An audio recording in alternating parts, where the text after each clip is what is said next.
అందరికీ నమస్కారం.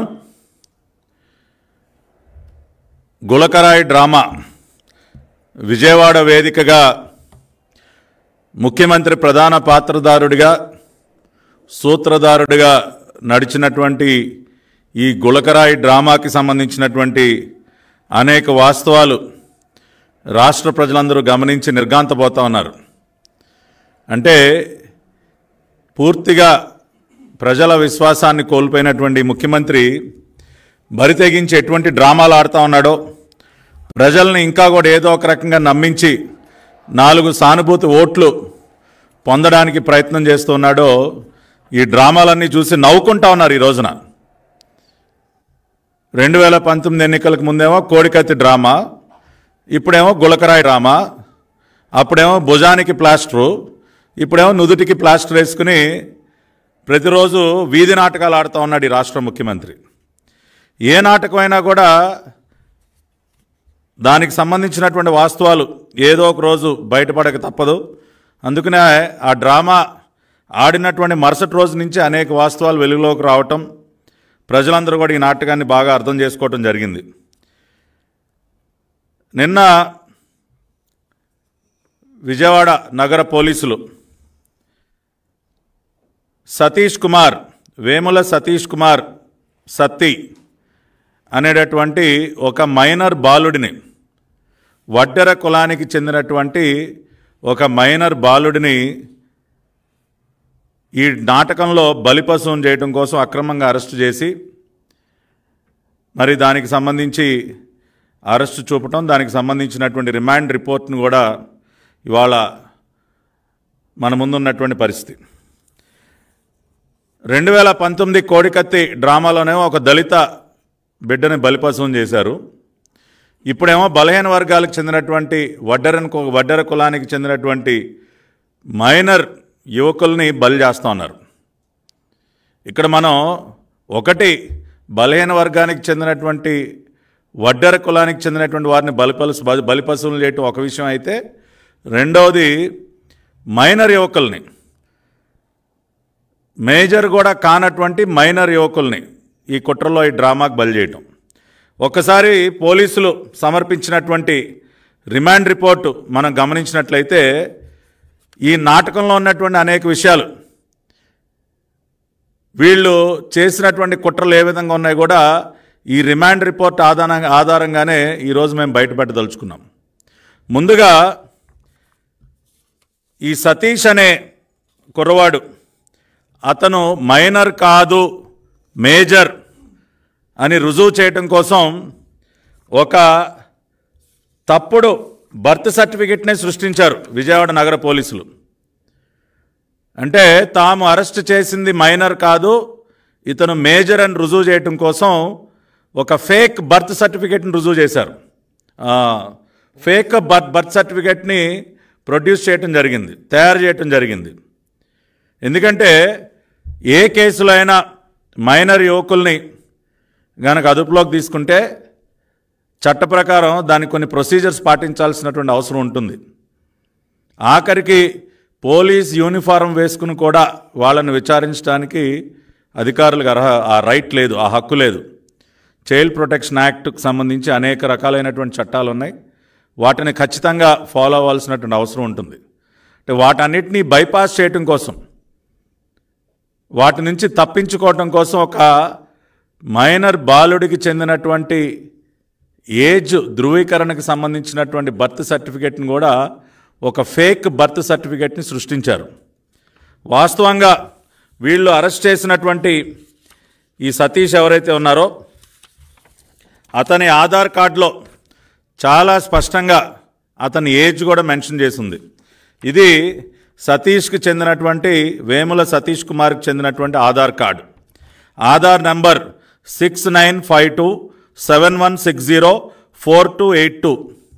ఈ గులకరాయి డ్రామాలో వీళ్ళు బలి చేస్తున్నటువంటి వడ్డెర సామాజిక వర్గానికి చెందినటువంటి మైనర్ యువకుడికి చెందినటువంటి సతీష్ అనేటటువంటి మైనర్ యువకుడికి చెందినటువంటి ఆధార్ కార్డు నంబర్తో సహా నేను చదివి వినిపించా, ఎవరైనా చెక్ చేసుకోవచ్చు.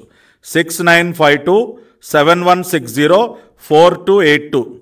దీనిలో మనం ఇది గమనించినట్లయితే చాలా స్పష్టంగా డేట్ ఆఫ్ బర్త్ ఏదైతే ఉందో 14/4/2006, 14/4/2006 అంటే సంఘటన ఏప్రిల్ 13న జరిగింది. 13/4/2024 ముఖ్యమంత్రి గారి పైన ఈ గుళకరాయి డ్రామా ఏదైతే ఉందో ఆ డ్రామా జరిగినటువంటి తేదీ ఏప్రిల్ 13, 2024. సతీష్ పుట్టినటువంటి తేదీ ఏప్రిల్ 14, 2006. అంటే ఈ గుళకరాయి డ్రామా, ఈ దాడికి సంబంధించినటువంటి నాటకం ఏదైతే జరిగిందో అది జరిగే రోజుకి ఈ సతీష్ మేజర్ అవ్వలేదు, ఇంకా మైనర్గానే ఉన్నాడు.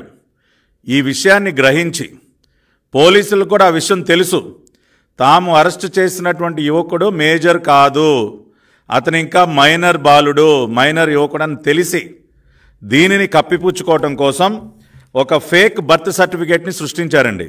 ఈ బర్త్ సర్టిఫికేట్ జారీ చేసినటువంటి తేదీ చూస్తేనే మీకు అర్థమవుతుంది. ఈ డేట్ ఆఫ్ ఇష్యూ 16/4/2024. ఈ బర్త్ సర్టిఫికేట్ జారీ చేసింది కూడా 2 రోజుల క్రితం ఏప్రిల్ 16వ తేదీన. దాడి డ్రామా జరిగినటువంటి తేదీ ఏప్రిల్ 13. వీళ్ళు ఈ బర్త్ సర్టిఫికేట్ సృష్టించినటువంటి తేదీ ఏప్రిల్ 16. ఏప్రిల్ 16వ తేదీ ఉదయం నుంచే వడ్డెర కాలనీకి చెందినటువంటి కొంతమంది మైనర్ యువకుల్ని పోలీసులు అక్రమంగా అరెస్ట్ చేశారన్న బ్రేకింగ్ న్యూస్లు 16వ తేదీ ఉదయం నుంచే మనం చూసాం. ఆ రోజున వీళ్ళు సృష్టించినటువంటి ఫేక్ బర్త్ సర్టిఫికేట్ ఇది, వేముల సతీష్ కుమార్ పేరుతో. అంటే ఎంత నిస్సిగ్గుగా వీళ్ళు ఆఖరికి దొంగ బర్త్ సర్టిఫికెట్లు కూడా సృష్టించి వడ్డెర సామాజిక వర్గం, ఒక బలహీన వర్గాలకు చెందినటువంటి ఒక మైనర్ యువకుడిని ఏ రకంగా ఇరికించారో ఈ సాక్ష్యాల ద్వారానే మనకి చాలా స్పష్టంగా అర్థమవుతుంది. ఇది అతని ఒరిజినల్ ఆధార్ కార్డు, ఇది పోలీసులు సృష్టించినటువంటి ఫేక్ బర్త్ సర్టిఫికేట్. దీన్ని ప్రజలందరూ కూడా గమనించాలి. అంటే వీళ్ళు చేసినటువంటి తప్పు, ఆడినటువంటి డ్రామాని కప్పిపుచ్చుకోవడం కోసం తప్పుడు డాక్యుమెంట్స్ని కూడా ఏ విధంగా సృష్టిస్తూ ఉన్నారో ఒకసారి చూడండి. వీళ్ళు సృష్టించినటువంటి ఫేక్ బర్త్ సర్టిఫికెట్లో వీళ్ళు పెట్టినటువంటి డేట్ ఆఫ్ బర్త్ ఒకసారి మనం చూసినట్లయితే 14/10/2005 అండి. వీళ్ళు తయారు చేసినటువంటి ఫేక్ బర్త్ సర్టిఫికెట్లో సతీష్ అక్టోబర్ 14, 2005 జన్మించాడని చెప్పి వీళ్ళు రాశారు. యాక్చువల్గా అతను పుట్టిన తేదీ ఏప్రిల్ 14, 2006. కానీ ఒక్కసారి డేట్ గుర్తుపెట్టుకోండి, అక్టోబర్ 14, 2005 అండి. ఒక్కసారి మనం ఈ రిమాండ్ రిపోర్ట్ కనుక పరిశీలించినట్లయితే ఈ రిమాండ్ రిపోర్ట్లోనేమో వేముల సతీష్ ఏజ్ 19 years అని పెట్టారు. అసలు వాస్తవంగా దాడి జరిగిన రోజుకి అతనికి 18 సంవత్సరాలు కూడా నిండలేదు. వీళ్ళు తయారు చేసినటువంటి ఈ ఫేక్ బర్త్ సర్టిఫికేట్ ద్వారా 18 కాదు, అసలు 19 నిండలేదు. అక్టోబర్ 14, 2005 అంటే 19 సంవత్సరాలు నిండలేదు. రిమాండ్ రిపోర్ట్లోనే 19 సంవత్సరాలను వేసేశారు. అంటే ఎన్ని రకాలుగా వీళ్ళు తప్పు మీద తప్పు చేసుకుంటూ వెళ్ళిపోతా ఉన్నారు చూడండి. ఒరిజినల్గానే అతను 18 నిండలా, వీళ్ళు తయారు చేసినటువంటి ఫేక్ బర్త్ సర్టిఫికేట్ ప్రకారం 18 సంవత్సరాలు నిండినట్టు చూపించారు. రిమాండ్ రిపోర్ట్లోనే 19 సంవత్సరాలను వేస్తారు. ఏమండి కాంతిరాణ గారు, కొద్దిగానే సిగ్గుందా మీ డిపార్ట్మెంట్కి? ఇంత దారుణంగానా? రిమాండ్ రిపోర్ట్లోకి ఏజు, మీరు తయారు చేసినటువంటి ఫేక్ బర్త్ సర్టిఫికేట్లోకి ఏజు, ఒరిజినల్ ఏజ్ ఏమో 18 సంవత్సరాలకు నిండలా ఆ రోజుకి. ఇది కాసేపు పక్కన పెడితే వీళ్ళు కొంతమంది సాక్షుల్ని పట్టుకున్నామని చెప్పి కొన్ని విట్నెస్ స్టేట్మెంట్స్ తీసుకున్నారండి. ఇదిగోండి, ఇవి కేస్ డైరీలో పోలీసులు సబ్మిట్ చేసినటువంటి విట్నెస్ స్టేట్మెంట్స్. దీనిలో మనం చూసినట్లయితే ప్రధానమైనటువంటి విట్నెస్ వీళ్ళు చెప్తున్నది ఏంటి? వేముల దుర్గారావు, ఇతను సతీష్ స్నేహితుడైనట్టు, సతీష్ ఇతనితో అరే నేను ముఖ్యమంత్రి గారిని రాయి తీసుకుని కొట్టానని చెప్పినట్టు. మరి ఆ చెప్పిన తర్వాత ఈ దుర్గారావు వాళ్ళ తండ్రికి చెప్తే, ఎల్లయ్య అనే ఆ వ్యక్తికి చెప్తే, ఆ ఎల్లయ్య తన కుమారుడైనటువంటి దుర్గారావుని ఒక విఆర్ఓ దగ్గరికి తీసుకెళ్ళాడంట.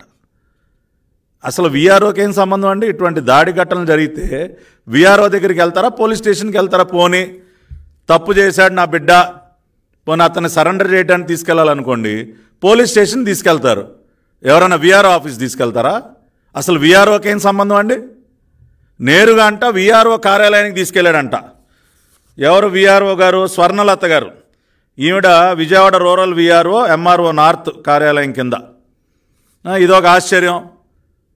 అంటే వాళ్ళు చేసినటువంటి తప్పులు కవర్ చేసుకోవడం కోసం, అంటే విఆర్ఓ సమక్షంలో వాళ్ళు ఏదో కన్ఫెషన్ ఇచ్చినట్టు, వాళ్ళు చేసినటువంటి జరిగిన దానికి సంబంధించి సాక్ష్యాలు ఒక విఆర్ఓ ముందు ఇచ్చారంట, పోలీస్ స్టేషన్ కూడా వెళ్లకుండా.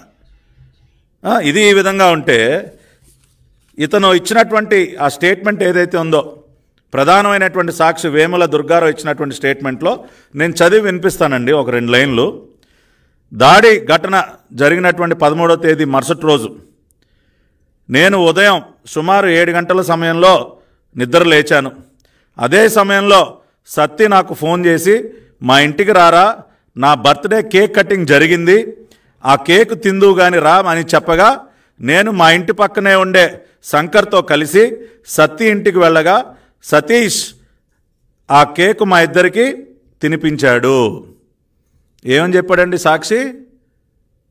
మీరు ఎవరినైతే ఇవాళ ఒక వడ్డెర బాలుడిని, ఒక మైనర్ బాలుడిని నేరస్తుడిగా చూపిస్తా ఉన్నాడు, ఆ సతీషు తన స్నేహితుడైనటువంటి ఈ దుర్గారావుకి ఫోన్ చేశాడు. ఎప్పుడు? 14వ తేదీ ఉదయం చేసి ఏం చెప్పాడు?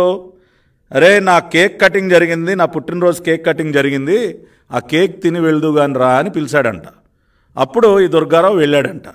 అంటే ఈ స్టేట్మెంట్ని బట్టి సతీష్ బర్త్డే ఎప్పుడండి? పోలీసులు వాళ్ళు సృష్టించినటువంటి ఫేక్ బర్త్ సర్టిఫికెట్లోనేమో అక్టోబర్ 14, 2005. కానీ వాళ్ళు రికార్డ్ చేసినటువంటి ప్రధాన సాక్షి ఏం చెప్తా ఉన్నాడు? వేముల సతీష్ నా పుట్టినరోజు కేక్ కట్ చేశాను తిందువు కానీ రా అని చెప్పి 14వ తేదీ ఉదయం ఇతనికి ఫోన్ చేశారంటే 13th నైట్ జరిగినటువంటి కేక్ కటింగ్ సంబంధించినటువంటి కేక్ ముక్క తినిపించడానికి పిలిచాడు. అంటే మీరు రికార్డ్ చేసినటువంటి స్టేట్మెంట్లో సతీష్ పుట్టినరోజు 14 అని చాలా స్పష్టంగా అర్థమవుతోంది. మీరే రికార్డ్ చేశారు. దుర్గారావు స్టేట్మెంట్లో మీరే రికార్డ్ చేశారు. ఇది మీరు తయారు చేసిన స్టేట్మెంట్ కాంతిరాణా గారు, మీరు తయారు చేసినటువంటి స్టేట్మెంట్ సార్. ఇది మేము తయారు చేసింది కాదు. CR crime number 197/2024 case dairy. మీరు తయారు చేసినటువంటి కేస్ డైరీలో విట్నెస్ స్టేట్మెంట్లో అతని పుట్టినరోజు 14 అని చాలా స్పష్టంగా తెలుస్తూ ఉంది. మరి ఇది ఫేక్ కాకేంటి సార్? ఇది ఫేక్ బర్త్ సర్టిఫికేట్ కాకేంటి? అంటే ఈ రకంగా బలహీన వర్గాలకు చెందినటువంటి వారి జీవితాలతో ఆడుకుంటారా మీరు? దీన్ని బట్టి చాలా స్పష్టంగా వేముల సతీష్ అనే బాలుడు మైనర్ అని చాలా క్లియర్గా అర్థమవుతోంది. రాష్ట్రంలో ఉన్నటువంటి AP child rights commission Apparao గారు, అయ్యా అప్పారావు గారు మీరు ఎక్కడ పడుకొని నిద్రపోతా ఉన్నారో మాకు తెలియట్లా. ఈ విధంగా ఒక మైనర్ బాలుడి జీవితంతో విజయవాడ పోలీసులు ఆట ఆడుకుంటా ఉంటే ఏం చేస్తూ ఉన్నారు సార్ మీరు? మీరు మాట్లాడరా? బాలురికి హక్కులు చట్టాలు చాలా ఉన్నాయి కదా బాలుర హక్కులు కాపాడటానికి. అవి అమలు చేసే విధంగా చూడాల్సింది మీరే కదా. ఏపీ చైల్డ్ రైట్స్ కమిషన్ దేనికి పెట్టారు సార్? జీతాలు దీన్ని పడుకోవడానికా? ఇవాళ అప్పారావు కూడా సమాధానం చెప్పాలి. అంతేకాకుండా ఇవాళ ఈ రిమాండ్ రిపోర్టు ఒక్కసారి మనం గమనించినట్లయితే దీనిలో చాలా స్పష్టంగా page number 1లో on April 13, 2024 at around 8:30 PM అని రాశారండి. దాడి జరిగినటువంటి టైము 8:30 ఫస్ట్ పేజీలో రాశారు. మనం లోపలికి వెళితే సెకండ్ పేజ్ 9వ పారాలో as I was convinced with the proposal of this instigator and accepted the same and implemented his proposals with the attempt on 13/4/2024 at 8:04 PM.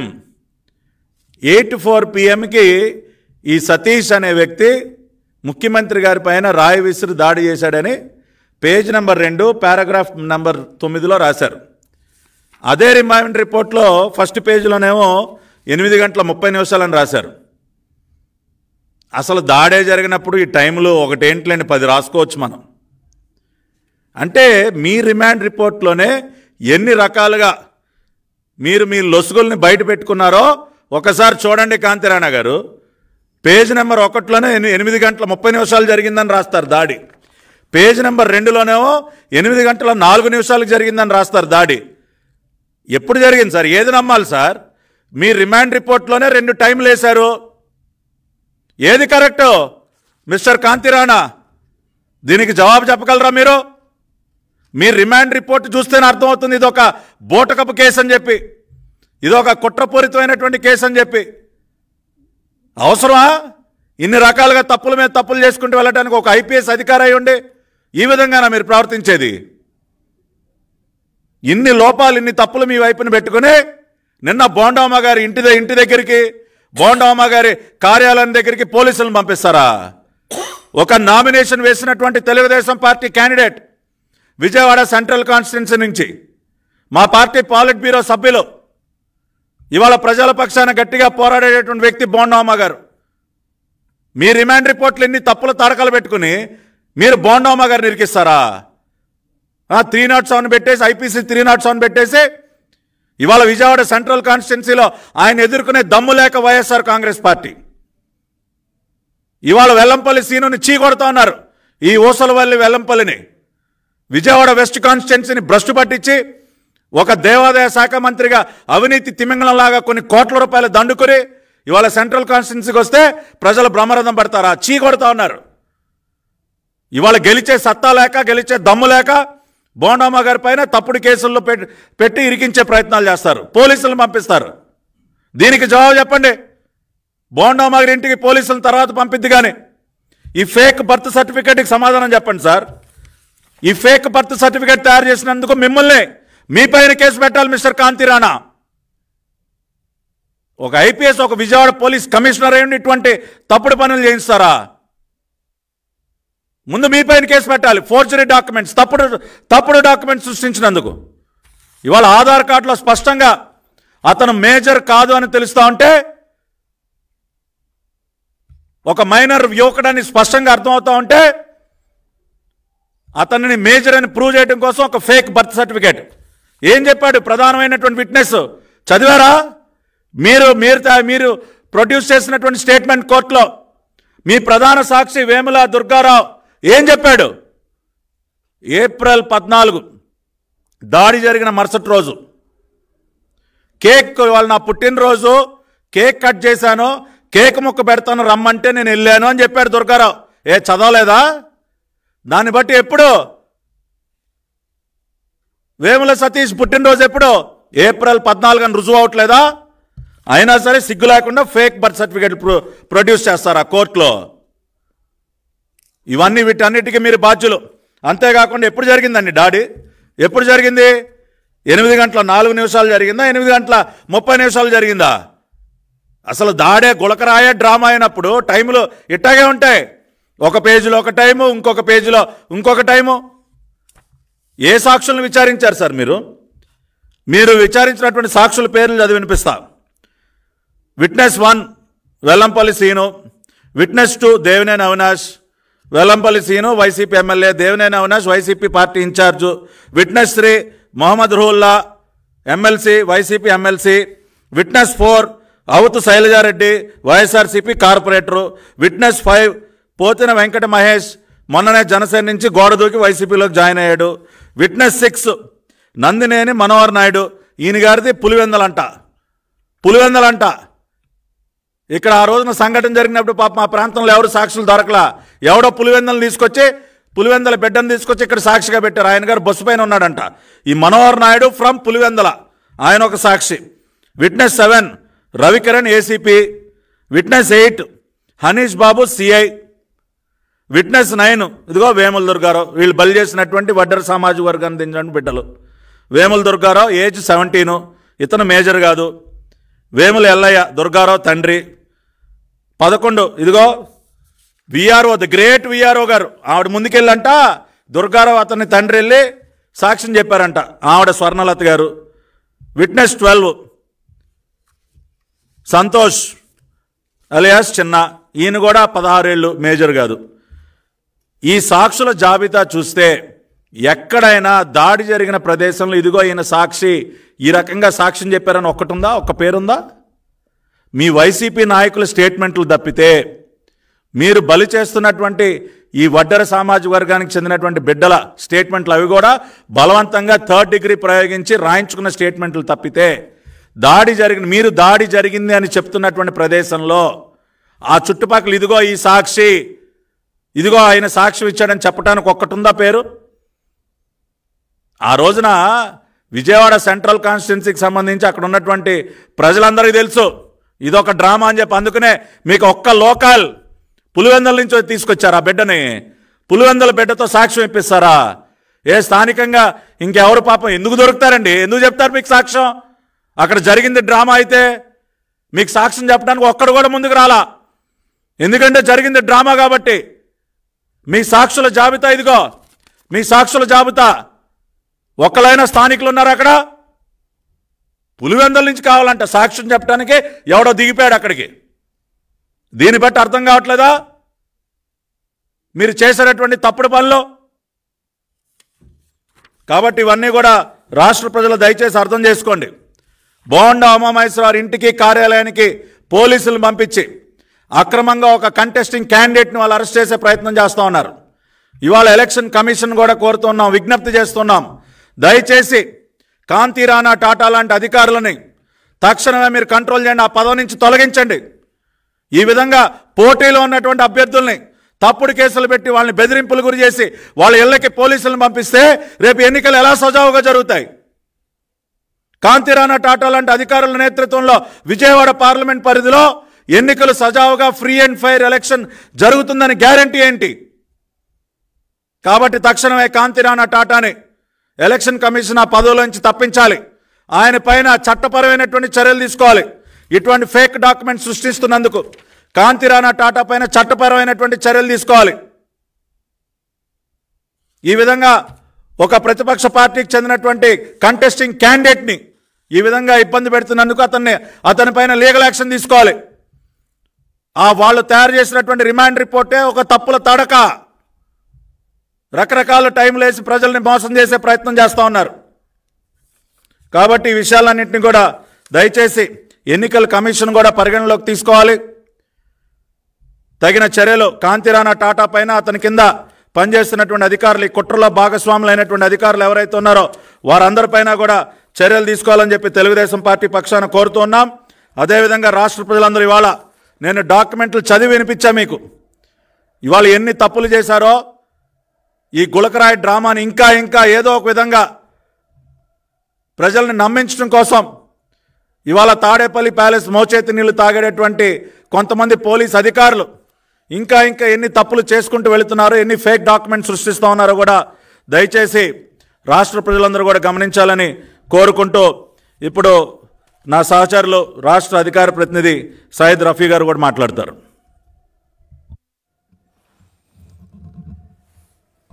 అందరికీ నమస్కారం. వెల్లంపల్లి శ్రీనివాస్ మాజీ మంత్రి విజయవాడ సెంట్రల్ వైసీపీ అభ్యర్థిగా పోటీ చేస్తున్నాడు. అతను చెప్తాడు బోండా ఉమ దొంగచాటుగా నామినేషన్ వేశాడు, అతను భయపడకపోతే దొంగచాటుగా ఎందుకు వేస్తాడు అని చెప్పేసి ఈరోజు మాట్లాడటం జరిగింది. నేను గుర్తు చేస్తున్నాను వెల్లంపల్లి శ్రీనివాస్కి, బోండా ఉమ ఎప్పుడు ఊరేగింపుగా వెళ్ళి నామినేషన్ వేయలేదు.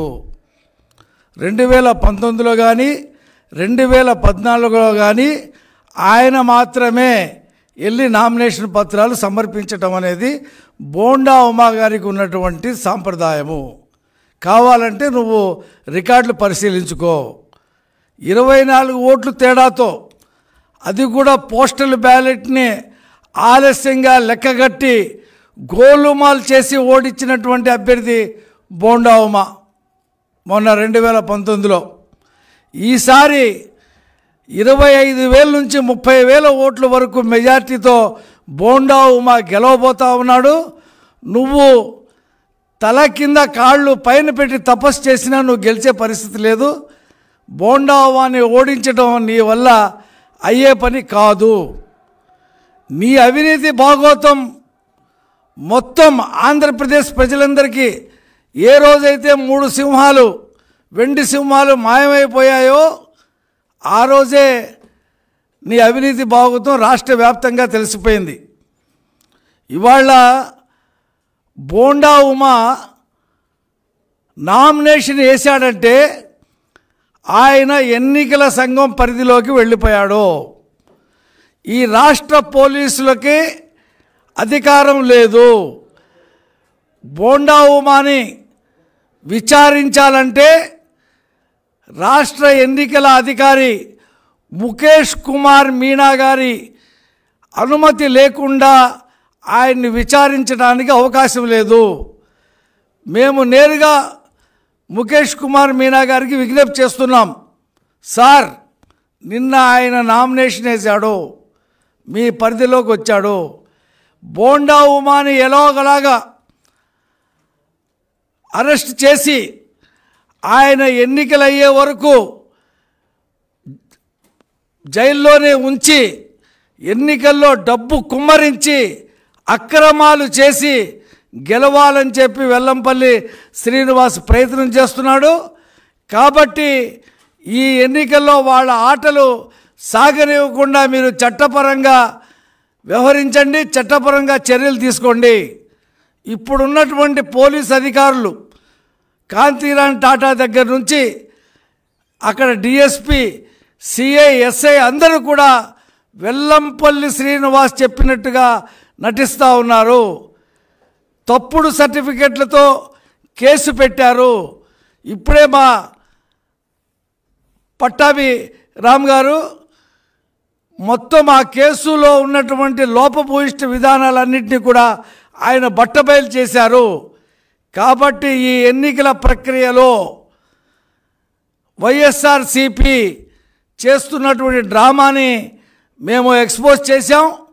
ముఖ్యమంత్రి వ్యాను మీద ఉంటే, బస్సు మీద ఉంటే కరెంటు తీవలసి వచ్చినప్పుడు తీస్తే ఫ్లడ్ లైట్లు ఎందుకు పెట్టలేదు? విజయవాడలో ఫ్లడ్ లైట్లు దొరకవా? పోలీసు వాళ్ళు ఆ రకమైనటువంటి చర్యలు ఎందుకు తీసుకోలేదు?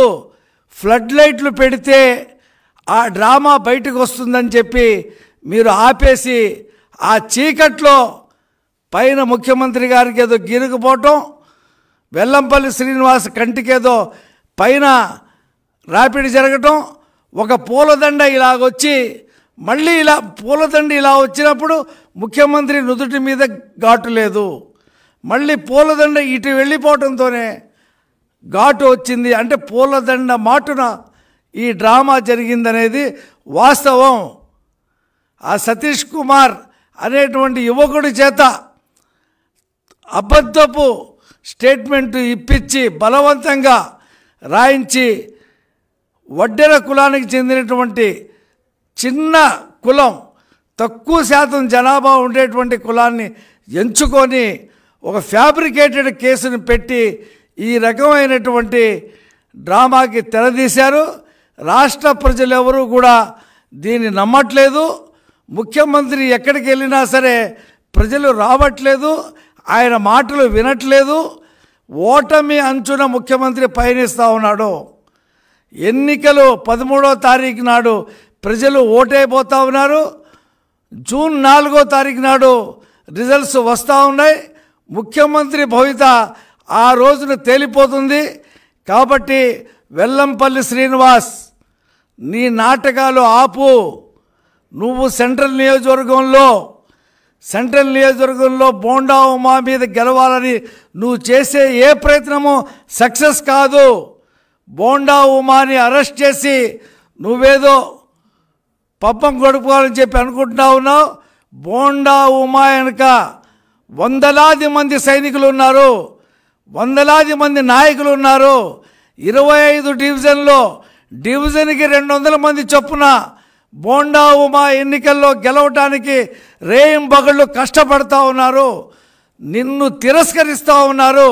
ఆ విషయం తెలుసుకొని రాష్ట్ర వ్యాప్తంగా జగన్మోహన్ రెడ్డికి సానుభూతి రావాలని, సెంట్రల్ నియోజకవర్గంలో నీకు సానుభూతి రావాలని మీరిద్దరూ ఆడిన డ్రామా అది అట్టర్ ఫ్లాప్ అయింది, అది బూమ్రాంగ్ అయింది.